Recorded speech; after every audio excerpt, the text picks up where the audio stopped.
until showtime.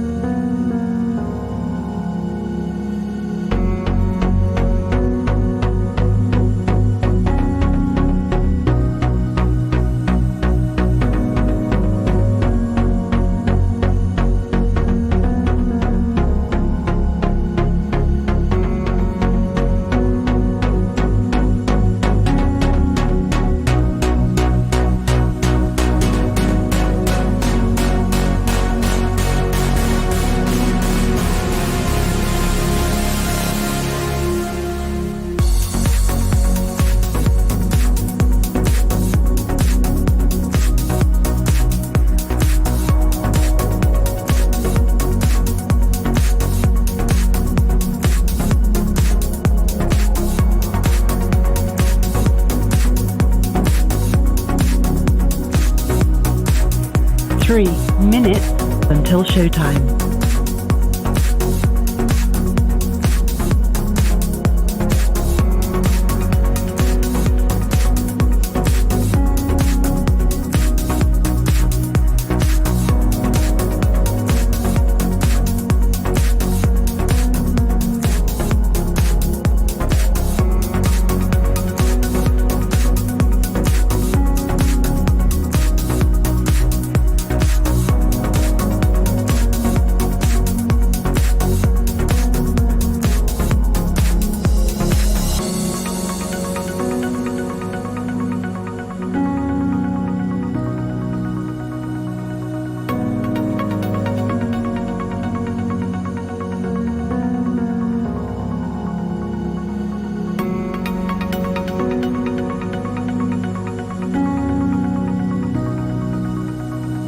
Two minutes until showtime.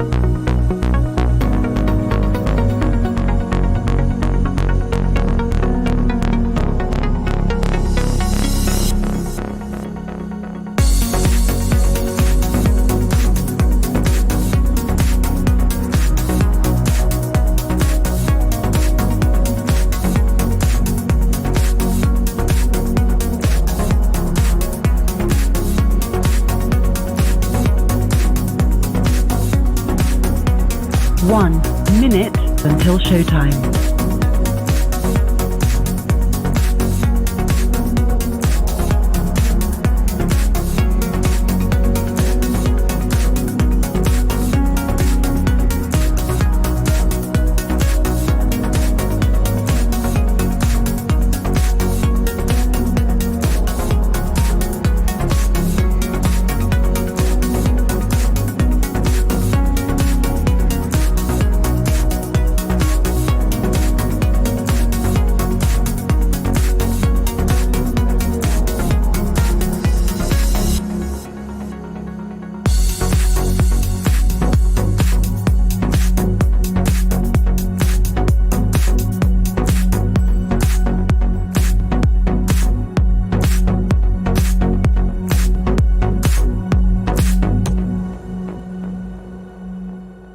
Your show will go live in 5 seconds. 4, 3, 2, 1. 'Twas the night before Christmas when all through the land Fox News warned its viewers of a dastardly plan. The liberals were launching their war on the season to get rid of Christmas and commit acts of treason, removing decorations out of their sight and telling you that Santa and Jesus ain't white. Environmentalists who'll come right after your soul. They hate all things Christmas, especially the coal. They'll sneak in your house all dressed in their flannel and instead give the bad kids some new solar panels. They'll take up all decorations that please us. They'll even go after tiny baby Jesus. Now all these Fox lies cause such a frustration. Who would save us all from this misinformation? When live from the net there came lots of chatter. Could it be old Saint Nick, or perhaps someone fatter? Broadcasting from New Orleans down in Louisiana, it was none other than Liberal Dan, coming to save the holiday season busting through their lies with fact, logic, and reason. But I cannot do it myself, he exclaimed, so he called other groups, each one by name. On Christians, on Muslims, on Wiccans, on Jews, on Hindus, on Buddhists, and atheists too. Let's all spread the word and tell them indeed that there's no war on Christmas, just one on greed. So instead of joining this manufactured fight, listen to Liberal Dan Radio. Talk from the left, that's right.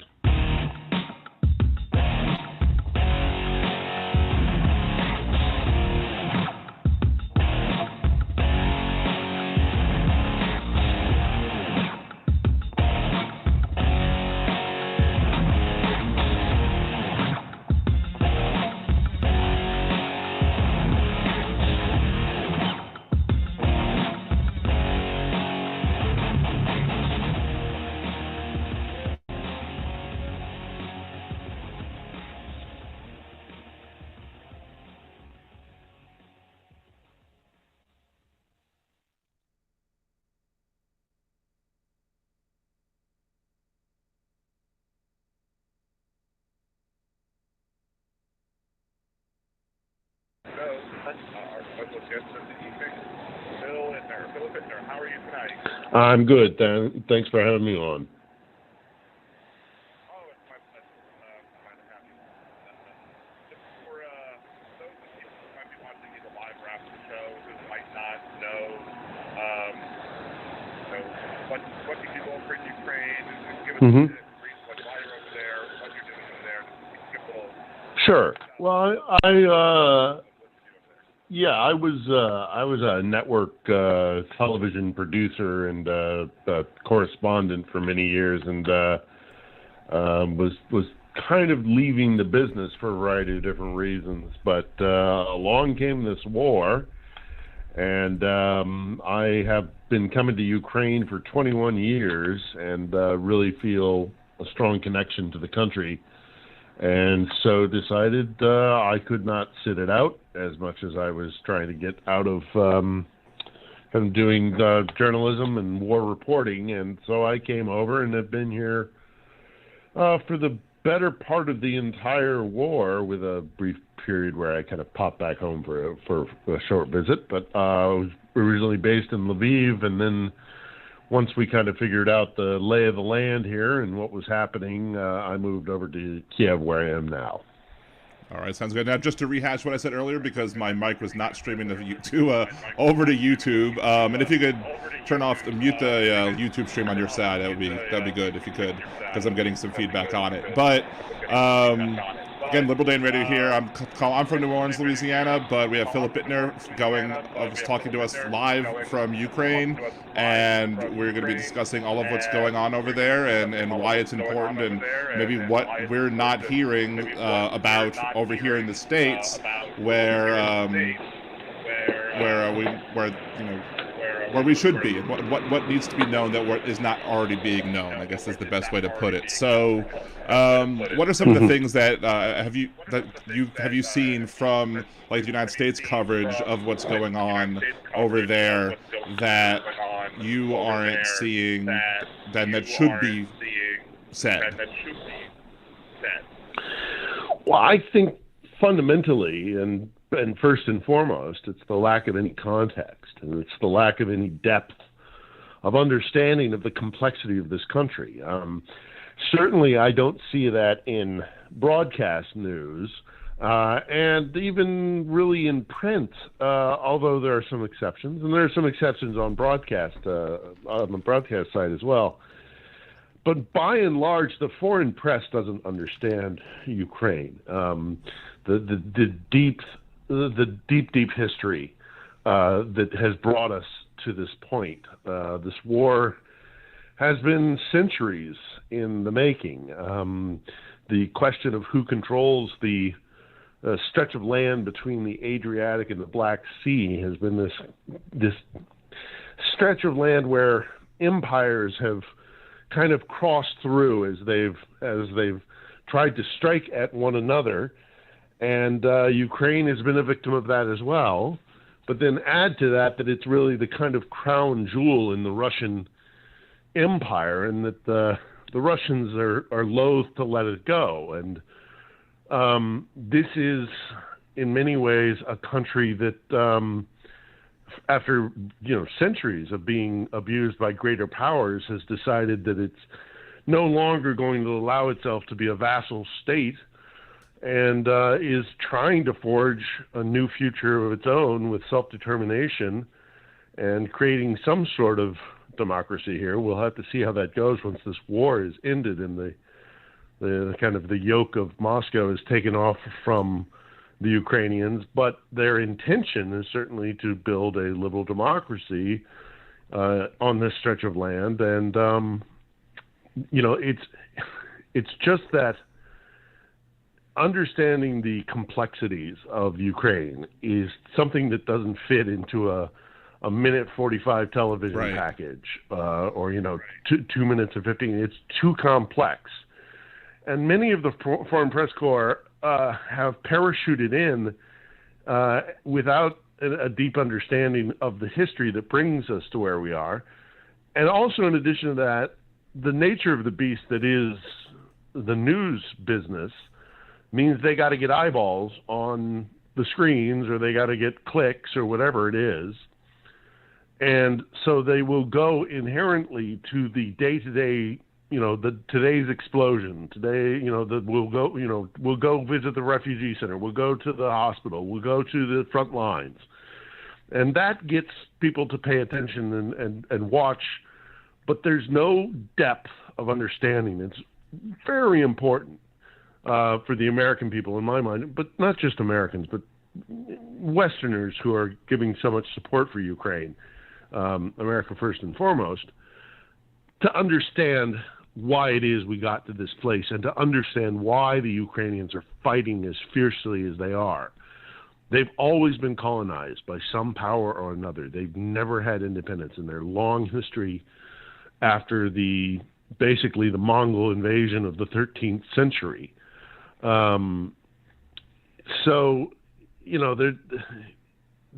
lack of depth of understanding, and I am a journalist first and foremost. I'm not a historian. I strongly advise anybody who wants to get a deeper understanding of the tapestry of Ukraine and why we are here is to look up Timothy Snyder, and that's Snyder, Snyder. He's a historian. He did a series recently that he released on YouTube of the history of Ukraine for, I believe it was Yale University he did it for.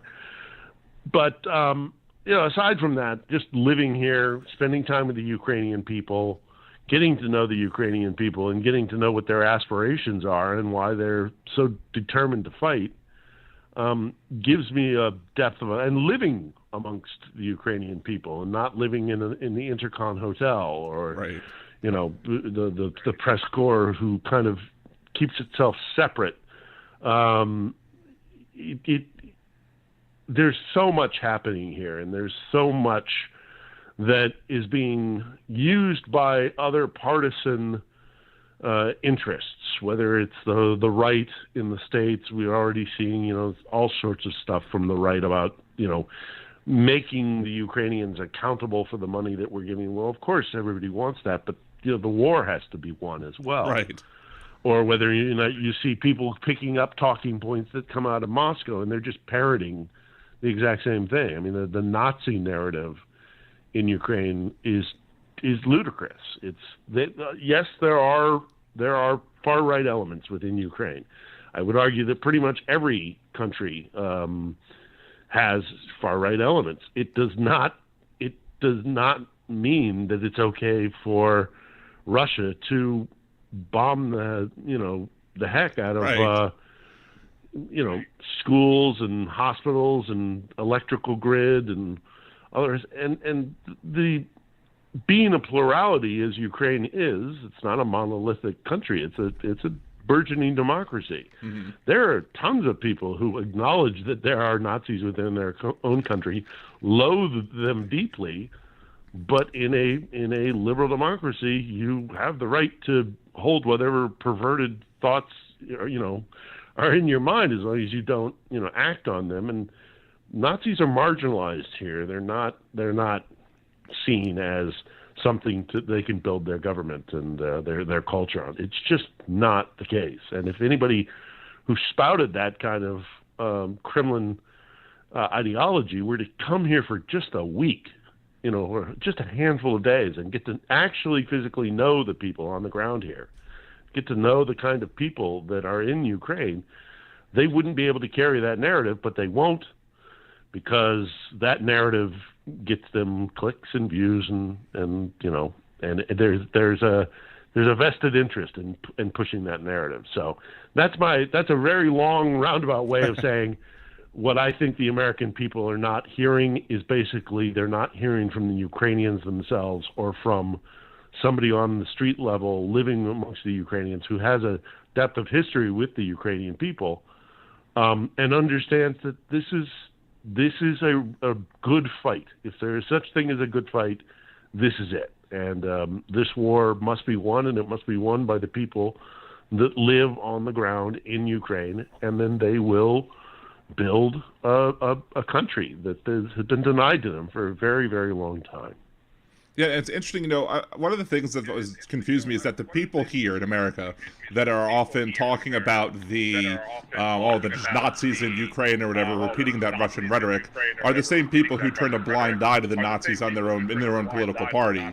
And also, the people who used to hate Putin and think Putin was a horrible person, now all of a sudden magically will keep regurgitating his rhetoric. It's baffling to me that will happen, that still happens, that these people have done such a 180 on Putin that it's. To me, it's like one of my friends will say, hypocrisy is the conservative prerequisite, which is rather unfortunate. Now, do you think the West is doing enough to uphold their part of the quote bargain, for lack of a better word? I think they are, by and large. They're providing a lot of arms, a lot of financial support. It's never going to be enough. Until the war is won, right, the Ukrainians are going to ask for as much as they can possibly get their hands on, because this is really an existential threat for them. It's either they win this war or they are subjugated to rule from Moscow. It's really that simple. There are elements within it about, it being a plurality, as I said previously. There are people who align themselves or see themselves closer to Russia. That the whole issue out in the Donbass is kind of connected to that, although even that is more layers and subtlety than simply saying they're kind of leaning towards Russia. They're very much an independent section of the country. They don't want to be controlled by Kiev, but in many ways they also don't want to be controlled by Moscow. It's one of those regions, and there are regions like this all around the world. We have them internally within the states where they don't want to be ruled by they don't want to be dictated to by a federal government anywhere. I mean, they want to be kind of almost like an autonomous region. But getting away from Donbass and back to the larger Ukrainian population as a whole, again, it's a plurality. Nobody, just because one group or another group, is vocal about something, or maybe, because, let me put it this way. If because of, if the Europeans saw Charlottesville and said we have to denazify America and started indiscriminately bombing Los Angeles or New York, and said, "Oh, we're doing it because those awful Nazis in Charlottesville." Right. I mean, how would we respond? Right. The justification doesn't match the reaction by the Russians. Are there Nazis in Ukraine? Yes, there are Nazis in Ukraine. Are they a powerful force within the political establishment here? No, they certainly are not, and they are loathed. By and large, they're low. I mean, everybody bangs on about, and the Russians love to propagate the idea that this guy Stepan Bandera, who fought against, what they call the fascists in Ukraine, are Ukrainian nationalists who follow, in many ways, this guy Stepan Bandera, who fought in the Second World War. He was a pretty vile guy. Held some really ugly views, but he was first and foremost a Ukrainian nationalist. He fought both the Soviets and the Nazis. But they point to him, and for some reason, the kind of reactionary left, and we see some of this coming from them, are say, oh well, Bandera was this Nazi. These Ukrainians follow Bandera, therefore they're Nazis, and it's not as easy as all that. Bandera's history has been manipulated by primarily the Soviets, but also in addition to that, you have to understand, Dan. This is another point I think it's really important to understand, and it's this: it's that when when we hear Ukrainians say, "I am a Ukrainian nationalist," we get our the hairs stick up on the back of your arm. You kind of like you're a nationalist. But what the Ukrainians mean when they say, "I'm a Ukrainian nationalist," I believe there should be a country, a nation called Ukraine, which has been denied to them. I really, and I've spoken to my Ukrainian friends about this, and I said, I really wish you guys would find a different. I'm a Ukrainian patriot, not a Ukrainian nationalist. I'm a Ukrainian, believer in Ukrainian self-determination or something to that effect, because the Russians are so good at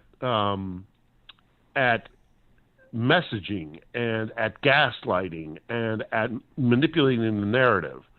Because they study us intrinsically. More than anybody else, they study the Americans.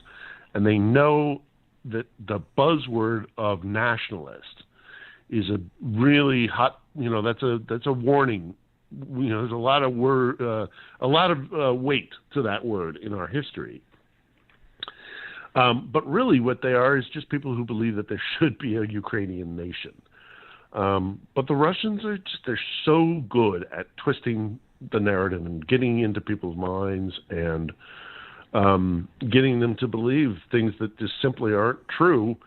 And the truth of the matter is there are lots of people in Ukraine with lots of different political ideas. It's a plurality of people, but they're not Nazis. No Nazis, no far right elements have won a seat in the parliament currently. Nobody holds a seat in the parliament that holds beliefs that would even remotely be called fascist. There's corruption here, absolutely. There are really serious issues that will have to be tackled after the war. But if there is no country called Ukraine, which is clearly the stated intent of the Kremlin, then they won't have a shot at trying to build a proper, stable democracy that has a plurality of elements within it, sadly, which might include Nazis, but it won't be the determinant. Just like there are Nazis in I spent a lot of time in Great Britain. I'm a British citizen. I lived in London for many, many years. There was the British National Party. Do we start bombing Manchester or Birmingham or Edinburgh because there are Nazis in some of these backward villages in the UK? Again, I bring up Charlottesville. I mean, There are Nazis in France. There are Nazis. There are a lot of Nazis in Russia, but I don't see the Russians tackling that internally within their own house. Why don't they get their own house in order when it comes to Nazis before they start coming across the border and bombing their neighborhood, their neighbor? No, this has nothing to do with Nazification or denazification. This has everything to do with an imperial power wanting to reestablish its control over its colony, and that's it. Now, is there any, like with the locals, what the locals say? Is there any finality to the war that would include Russia not giving back everything it illegally annexed or whatever?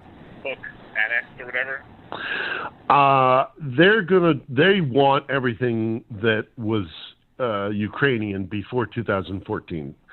So that would include Donbass, and most troublingly, and the thing I think is going to be one of the most dangerous elements is that includes Crimea.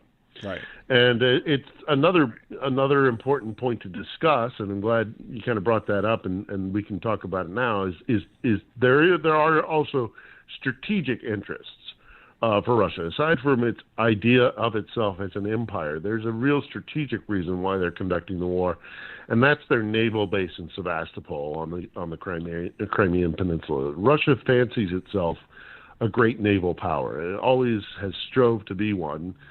For centuries, and they don't have access to a warm water port. The best thing that they have for a year-round warm water port is Sevastopol, as limited as it is because it's in the Black Sea and always has to go through the Bosphorus. But it's a deep water, warm water port, so they can bring their capital ships, they can bring their subs, and they can refit and re-equip those. So for them, there is a real strategic geopolitical interest in Sevastopol, and the Russians are going to fight for that real hard because it's a full quarter of their naval power. They have 4 fleets, 4.5 if you include a flotilla that they have that operates out of Syria, but to lose Crimea for them strategically in terms of their naval power, it would be like us losing Diego Garcia. If the Americans were to lose their naval base at Diego, I used to say Cuba, but it's not the same because we could reinforce Cuba from the continental U.S. in terms of our naval power. But if we were to lose Diego Garcia, that would be a very big blow to American military might on the planet, and for the Russians, losing Sevastopol is a really big blow in terms of their military might. So they're going to fight very hard for it. But bringing it back to what will Ukrainians accept when it comes to a negotiated peace that might include them not regaining some of that territory. I mean, they might agree to a special status for Sevastopol, but then again, in order to do that, you're going to have some support line, and would the Russians allow that? The Kerch Bridge is a disastrous failure of an engineering project. Aside from the fact that the Ukrainians struck it, it is ineffectual. It will not do it. Will not support Crimea. One of the main problems with Crimea is their fresh water supply, which is provided to them by the Ukrainians, by the water that comes out of the river systems and the reservoirs here in Ukraine, and Crimea is bone dry. It's just not good ecologically for fresh water, so they're going to have a lifeline. But would the Ukrainians negotiate a status for the entire peninsula and give it back to, give it to Russia? Even some would say back to Russia because Khrushchev gave it to the Ukrainians officially, although, again, another matter of history that's too dense to really go into. Right. But Crimea has not always been either Ukrainian or Russian. I mean, the Crimean Tatars are really the ones who might have the most legitimate claim to that territory.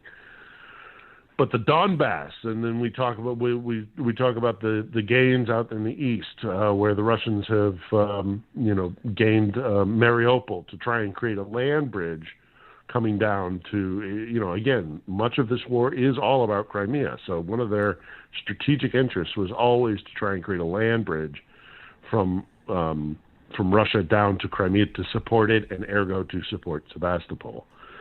I do not see a situation where the Ukrainians are going to let the status quo of the Donbass following the 2014 Maidan events and the invasion by little green men, if you remember back in 2014. Right.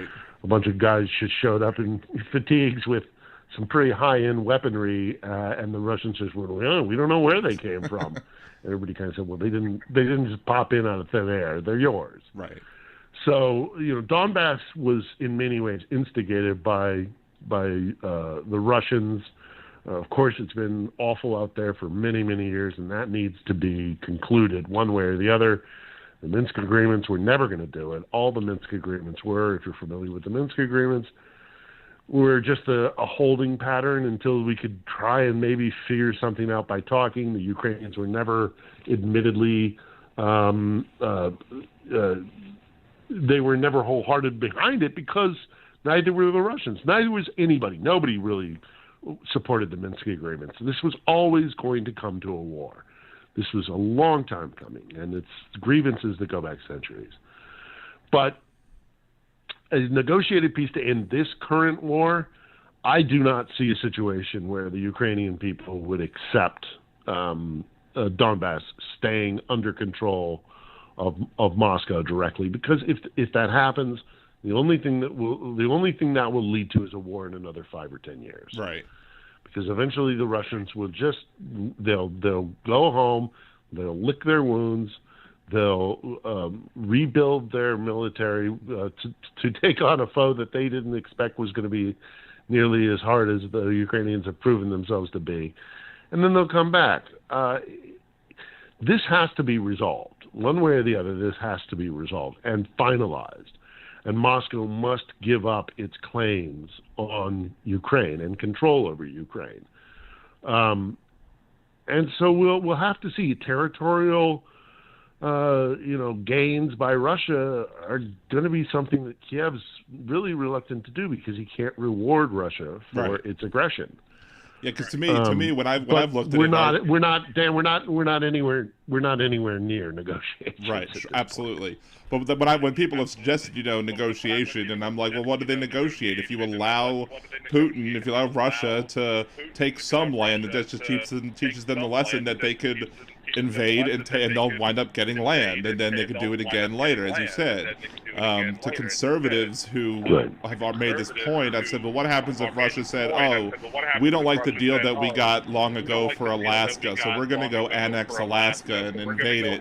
And then they say, oh, okay, well, we'll just keep like the northern half of Alaska. No single American person, especially a conservative, would say, oh, that's fine. No, we want to kick them out of Alaska because it was ours, and they should be able to take it. Yeah. It's It was the first time I think I know a local conservative talk show host down here. I think it was the first time they actually shut him up, and he was like, "That's a good point." And I was like, "Holy crap! I can't believe I got him to say that's a good point." Well done, you. Yeah. Those minds are very hard to crack sometimes. Yeah, I mean, look, the Ukrainians don't want this war to go on.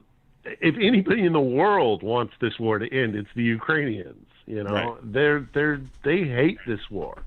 The deprivations that we're going through right now. I mean, I don't have any heating in my apartment right now. I'm relying on little electric heaters.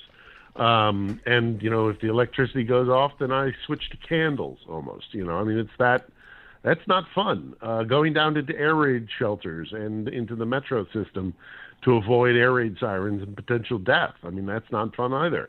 Knowing that there are people out there who intend to drive tanks down your streets. The Ukrainians want this war to end, but they know their enemy.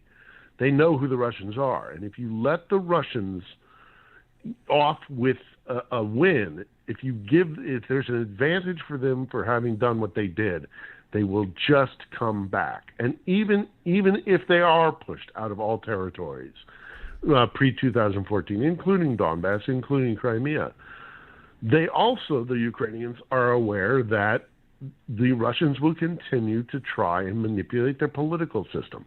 Look at Georgia. Look at the Republic of Georgia. The Georgians had a war against the Russians in 2008. I was there for it. I covered it for CBS News. And ostensibly, the Georgians won by surviving. They have two separatist movements within their country that are supported by Moscow, but ostensibly they survived an onslaught by the Russian military, very small country, in 2008, and there continues to be a country called Georgia. Right. But their territory is still occupied, and in addition to that, there has been a non-stop political information warfare campaign conducted against the Georgians, where Tbilisi is now de facto a puppet state of of Moscow currently, right now. And they would do the same thing in Kiev. They would put a lot of people talk about how Zelensky shut down a whole bunch of political parties before the war started. Well, you know what? Most of those political parties were just sock puppet organizations created by the Russians to sow dissent, to pursue interests that were not Ukrainian interests but Russian interests. And it wasn't if the Chinese Communist Party were to set up a Chinese Communist Party third party in the United States and started having selection for senatorial candidates and presidential candidates, do you think that America would just sit there and go, oh, well, you're clearly operating in good faith. Right. I see that you would like us to be a colony of Beijing, but you go right ahead, and if you can get the voter base, come on into the halls of Congress. Right. I mean, even the most ardent believer in a democratic system in the United States that is, if they get the votes, then they deserve to get in. If they can manipulate the political landscape and get in, and are openly saying, no, my interest is not the American people's interest. My interest is take your foreign power, take your pick. I don't think a lot of Americans would put up with that. Absolutely and so not. Why why would the Ukrainians, when there are Russian political parties openly saying that we should give up our sovereignty and return to being in the dominion of Russia, they're not acting in good faith. They're not acting in the interest of Ukraine. By and large, most Ukrainians would say that screw those guys. Right. And we're also in a state of war, so you can't have a fifth column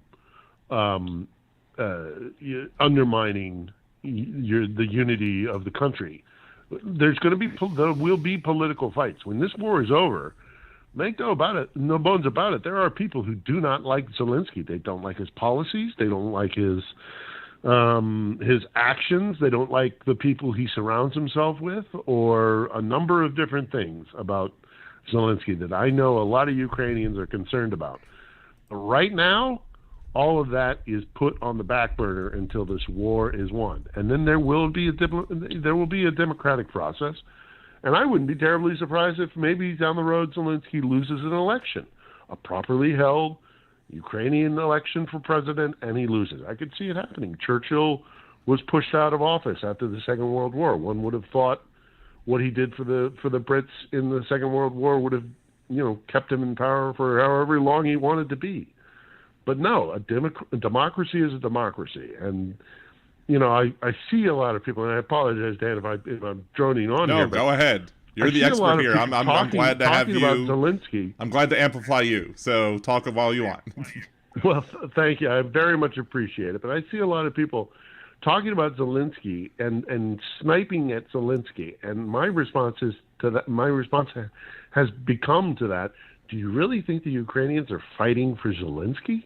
Right.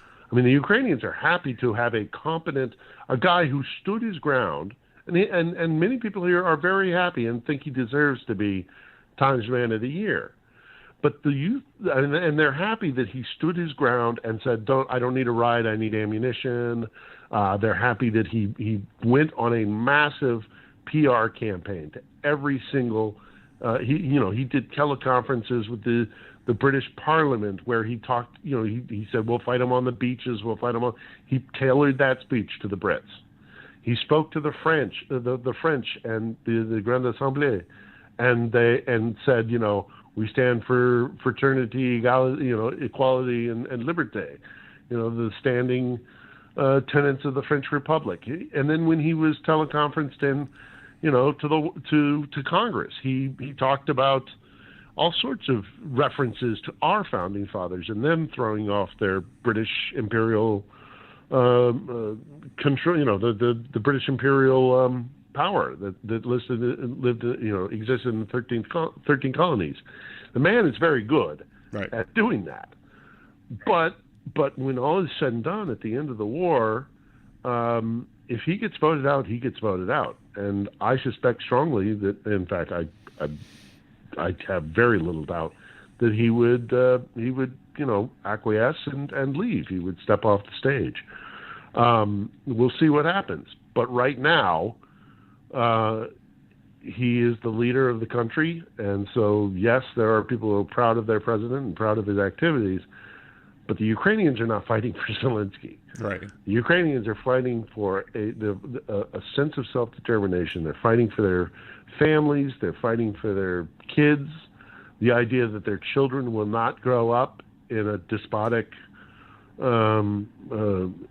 environment under the boot of Moscow. It's really it's fundamental as that. So I get a little confused about all the people who think that they're going to undermine the Ukrainian war effort by sniping at Zelensky. With or without Zelensky, the Ukrainian people are going to fight against the Russians. Right.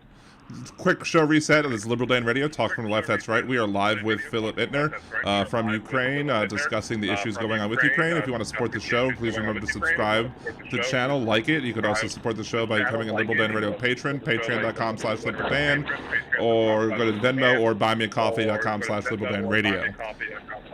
One of the things I was thinking about was I was very surprised as someone living over here at how well the Ukrainians did, and I was expecting Russia to just roll them over because of everybody has this perception of Russia's this big military, Ukraine unlikely to be able to stand up to it.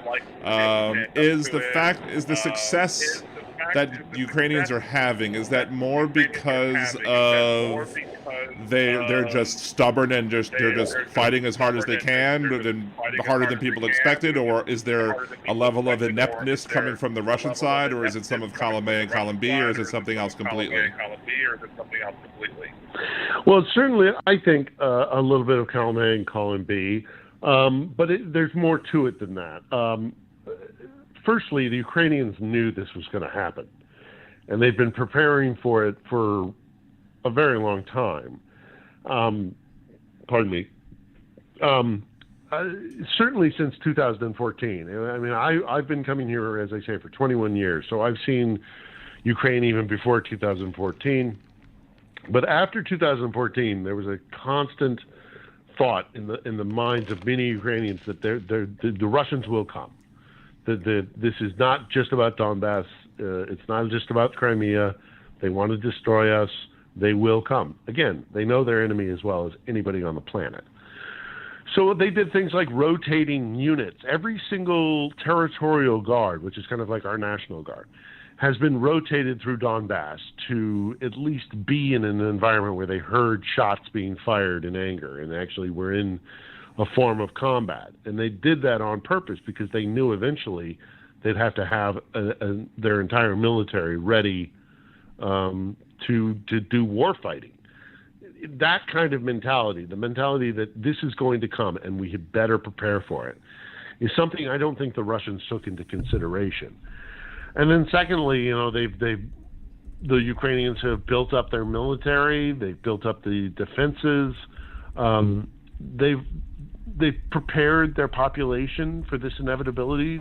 The Ukrainians, by and large, knew that it was going to happen. So there was a lot of that going on, and then counterpose that with a lot of Russian arrogance, corruption, and ineffectuality when it comes to fighting wars. I mean, the Russians talk a good game when it comes to fighting wars, and everybody kind of likes to point out their victories throughout history, most notably the Second World War. But that was the USSR against the Nazis, and Ukraine, it was a huge part of the USSR.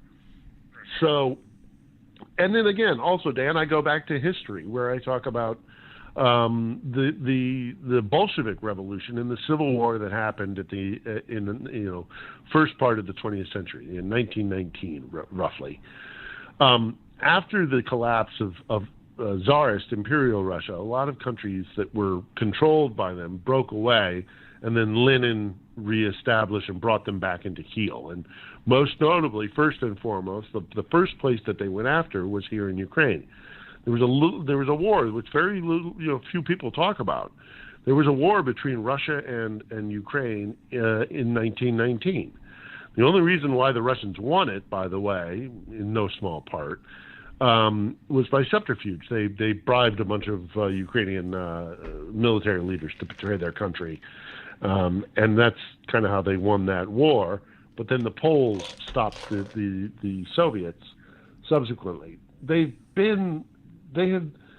The Russians have lost this territory and regained it as they've gone through their various revolutions, whether it was the collapse of the imperial Tsarist Russia system or the Soviet system. They've lost Ukraine and then recovered it in the past. And the Ukrainians knew it. They knew they were coming, so they prepared for it. But the Russians are not as formidable a fighting force, clearly, as we thought they were. Now, part of that is also because Vladimir Putin has built a kleptocracy. Right. And skimming off the top is just kind of how it's standard operating procedure in Russia. I lived in Russia for 5 years back in the tail end of the Yeltsin era and the beginning of the Putin era, and have been going to Russia for many years. And it's built on kleptocracy. So their military was ill prepared to take on a military that, as a counterbalance or as a counter to that military system, which had been hobbled by kleptocracy and all the rest of it. These guys, on the other hand, were making their military into a finely tuned machine because they knew that at one point they were going to have to fight the Russians. So, again, it's a bit of column A, column B, mixed in with if these two enemies know each other very well. The Russians have a bit of arrogance when it comes toward the Ukrainian. I think that may have played into it as well. I think the Russians, historically have always thought as Ukraine is their kind of a backwater country with their just farms and maybe a few factories. It's a real arrogant attitude towards the Ukrainians. You look at basically Soviet, they are West Virginia or something. That's how they saw them. Yeah, I mean, yeah, in a lot of ways. I mean, it's really condescending. If you look at Soviet depictions of, there are all sorts of these like brotherly Soviet republics and all these like animations to teach kids, and it's a great way to get into the Russian mindset is to watch some of these old like 60s, 70s, even 80s kind of educational animation films about who we are in the great Soviet of different Soviet republics, the USSR, and they always depict Ukrainians as these kind of like very pure, innocent guys that go around and they farm and they've got factories and they're really this little they're the little Slav. They're one of the problems that Moscow has always had is that they think they're the ones who gets to be the arbiter of what it is to be Slavic, and so they impose their impression of what it is to be Ukrainian on Ukrainians, and they're getting a rude awakening that they're not just docile farmers in kind of a backwater border state, European/Russian state, that in fact they have a very strong sense of identity, and that one thing they often overlook because they like to absorb it into their own history is that they also ignore the fact that this is the country of the Cossack, and the legacy of the Cossack is alive and well in Ukraine. You see all these haircuts that many Ukrainian soldiers are wearing nowadays, this kind of like buzz cut thing. That's a Cossack haircut, and the Cossacks were a fierce tribe of warriors all throughout this kind of stretch of European territory, and they were fierce fighters, and the Ukrainians have harkened back to them, and boy, they're fighting so incredibly hard, and once again, I think maybe Russia seriously underestimated their neighbor, thinking they knew them better than they did.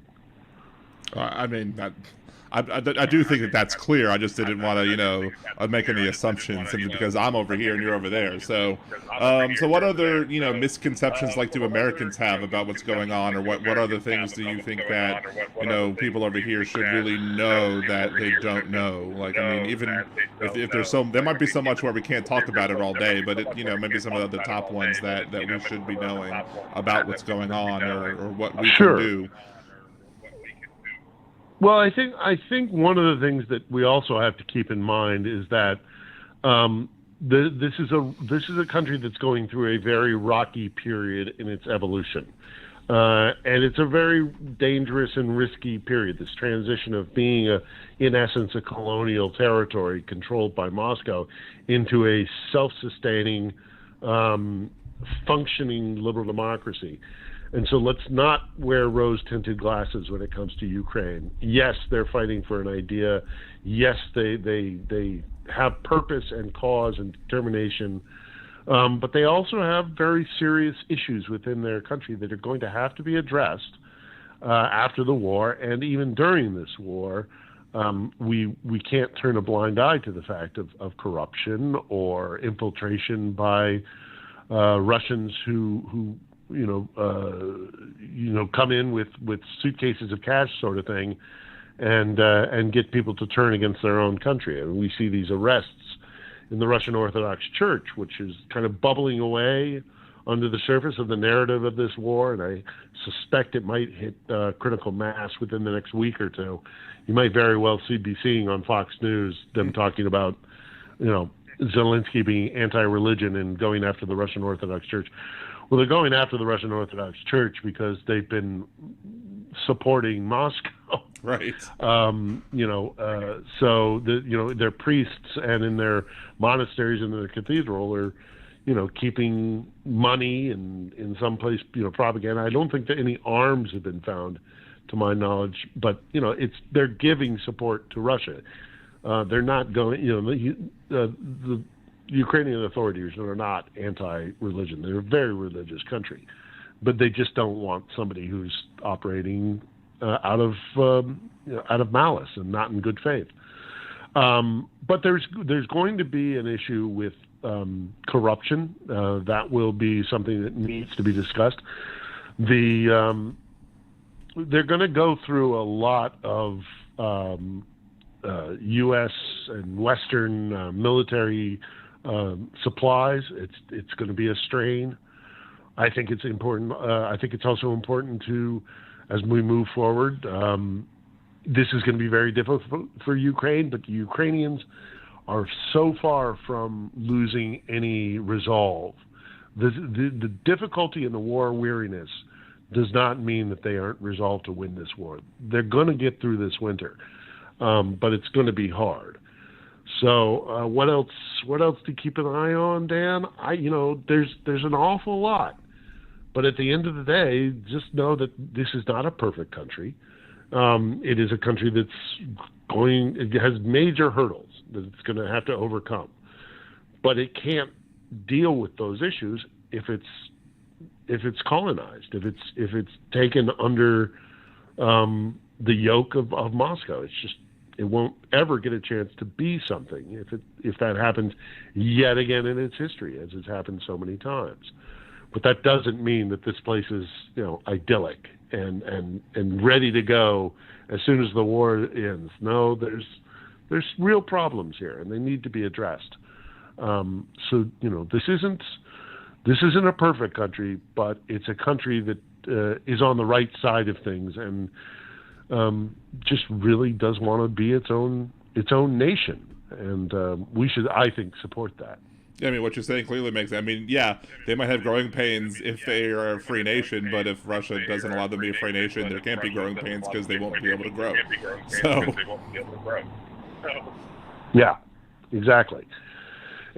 So, look, the Russians are going to continue to strike at us in the information warfare realm, and they're going to be putting out narratives, and they're going to be trying to chip away at support for Ukraine.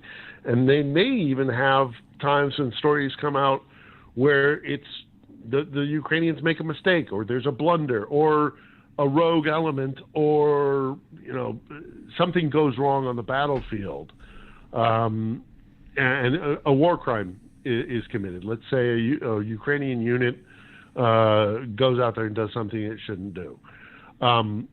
We cannot absolve the Ukrainians. We cannot just say we support the Ukrainians no matter what. Right. But know that the Russians are going to be fomenting dissent against Ukraine. They're going to be putting out all sorts of narratives that will be picked up by a lot of either useful idiots, the old KGB term, or by people who have really malice and intent and would like a narrative of, a powerful Russia, because that will be a counterbalance to America. And a lot of people don't like America being the dominant power on the planet. This is not the time to discuss that in full. Right. But a lot of people do support Russia. They shouldn't, and they certainly shouldn't in this war. A lot of Russians don't like this war either. Let's not forget about that. Russia is not a unified single entity mindset. There's plurality in Russia as well, and lots of people don't like this war. But at the end of the day, the Ukrainians on the right side of this, and the Russians are gonna try and break the resolve, because they know that as long as the world is unified behind Ukraine, Ukraine will continue to fight and have the weapons in their hands and able to do it. If the West and the world, here's the other sad part of it, Dan, and I suspect we're drawing to the end of your show, but the other sad aspect of it is this. Let's say that the Western resolve is fractured. Let's say that the West suddenly decides that their commitment to Ukraine is too much for them to bear, and they withdraw that support, and that support ebbs away, and Russia is able to gain on the battlefield. The Ukrainians will not stop fighting. This is their last best chance at having their own country. They will fight.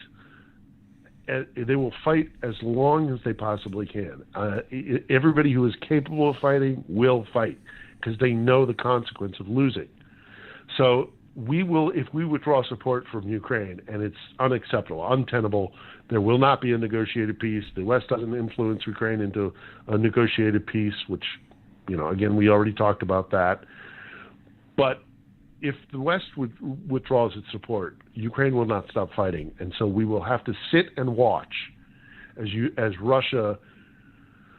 Boy, there's no nice way of saying this. There's no easy way of saying this, but we will have to, if we take our attention and our support away from the Ukrainians, we will watch the Ukrainians defend themselves on their lonesome, and Russia will rape this country. It's a gruesome way of putting it, but it is what they do. We have seen the way they conduct warfare in places like Bucha, in Irpin, in Mariupol, and there's no reason to think that they would do anything but, if the Ukrainians continue to put up resistance without Western support, right, which they will do. All right, so some quick stuff from the chat. That's our choice. That's our choice. Yeah, that is our choice, and I think it's an easy choice, but unfortunately, politics comes into play. We have Benny Loco in the chat, wanted me to say hello to you. So hello from... Hello! Let's see, we had Nick asks if you've considered doing your own YouTube live stream. I would consider doing my own YouTube live stream if I could figure it out, if I could get it worked out and the nuts and bolts of it. Yeah, sure, absolutely. I'm very close to my 1,000 subscriber. I think that might have something to do with my ability to live stream or not. I'm not a...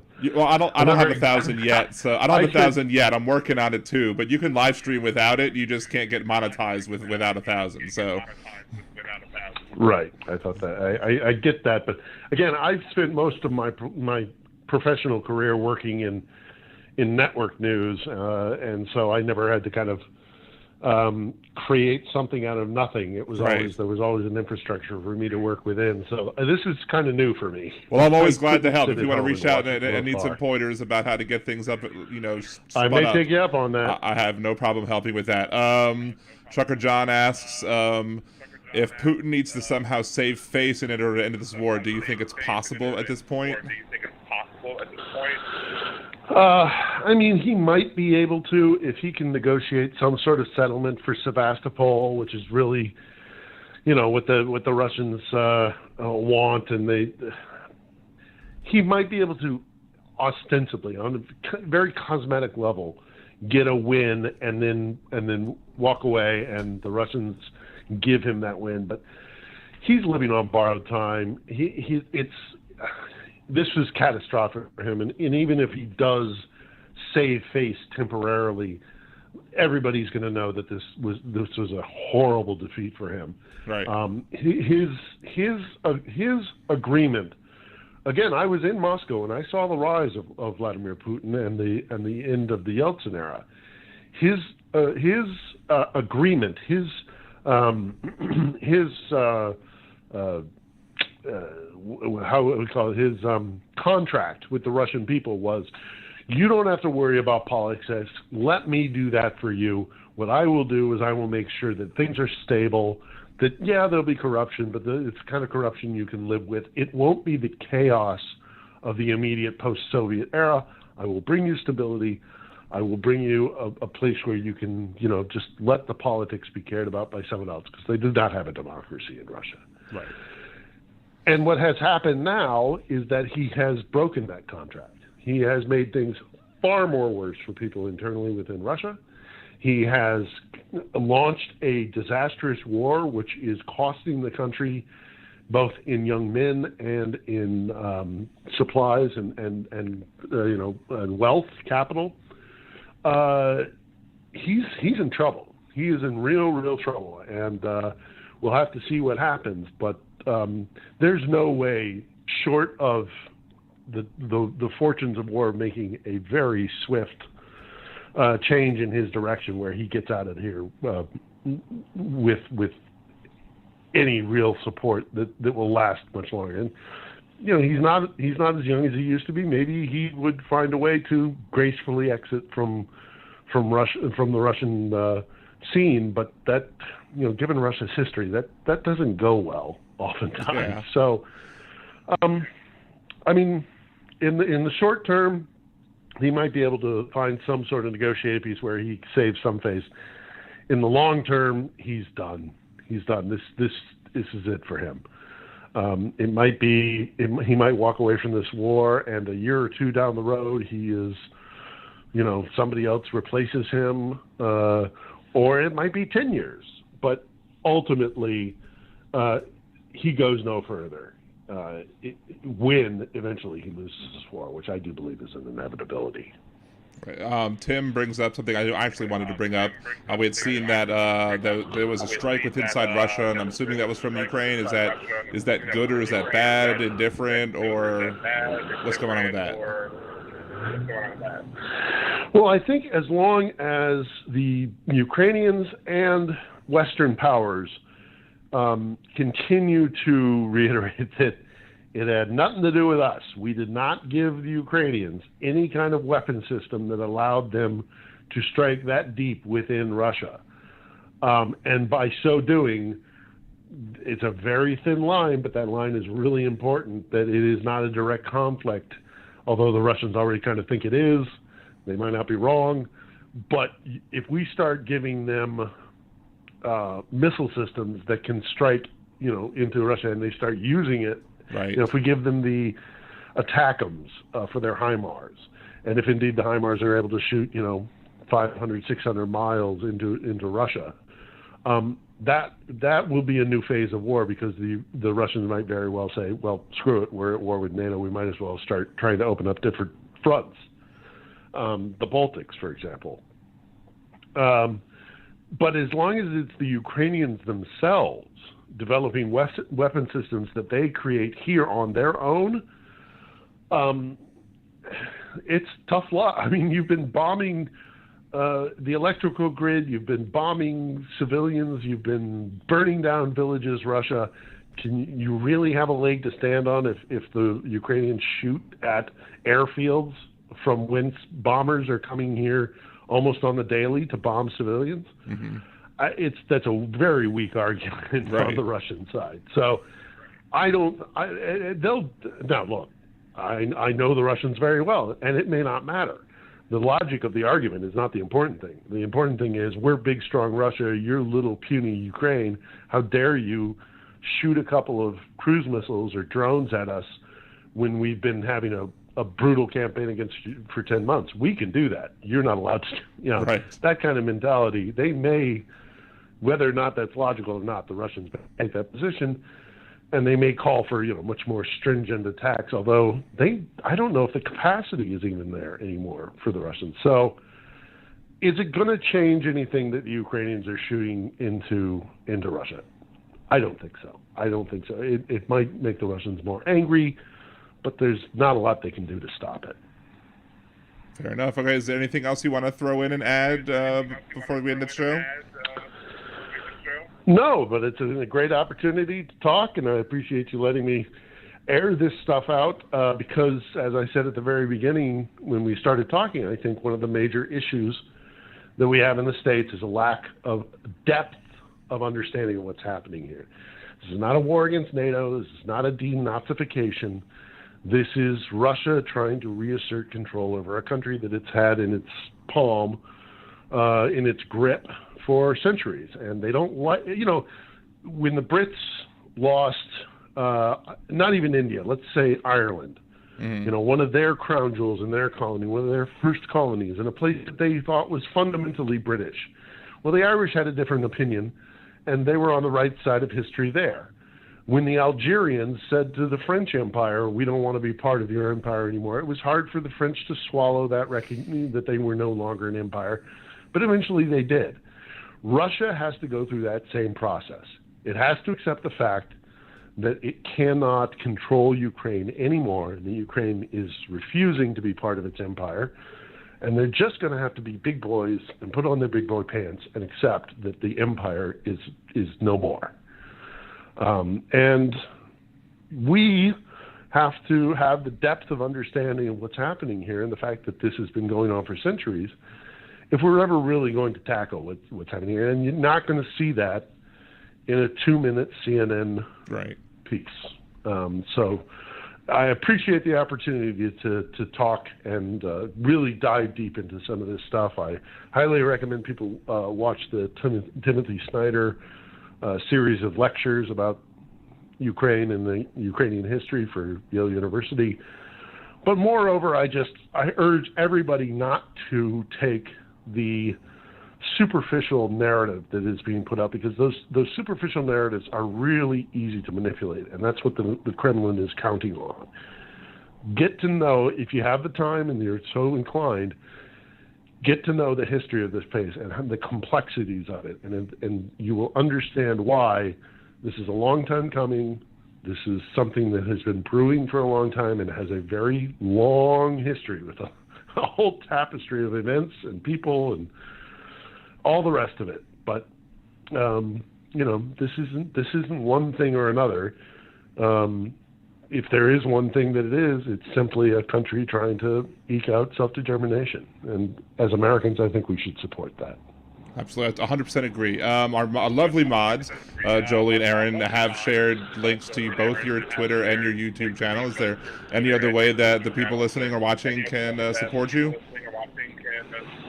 No, that's it. But I do appreciate folks coming on, and I'm going to try and be more proactive with that YouTube stuff. But I'm just here on my lonesome self. It's just me. So I have a old. What's the old saying? Old dogs and new tricks. I'm trying to recreate what I used to do for network television, and it doesn't work on YouTube. Even though I give myself as much running time as I would like, it's just a different beast. So I'm still trying to wrap my head around it. All right. But I'm gonna try and get more content out there. Well, that sounds good. I mean, I would love to do this. Maybe a monthly thing, maybe more so if you want. Whatever you want to do, you're welcome to come back anytime. Sure. All right, great, Dan. Thanks for the time. Well, thank you very much. You stay safe and you have a great rest of your day. I will. Thank you, Dan. All right, thank you. now. All right, and thank you everybody else for joining us on this later edition, the special episode of Liberal Dan Radio, Talk from the Left, That's Right, with Philip Itner, and hopefully we will be able to do this, make this a monthly thing, or more often if any big news kind of breaks. I will be doing a live stream on my Twitch channel, twitch.tv/nerdydan.com. I'll be doing that tomorrow night at some point. Just follow my Twitter and Twitter channels for both the nerdydan.com and liberaldan.com. I'll put those after, while the end music is playing. So I'll do that in just a bit, or I'm sure Jolie will throw that in as well. We'll be back again also next Wednesday, 8 p.m. Central at the normal time, and keep your eyes out for maybe some videos coming that are not live to talk about some of the other important issues as well. Until next, this is Dan Zimmerman with Liberal Dan Radio. Talk from the left, that's right.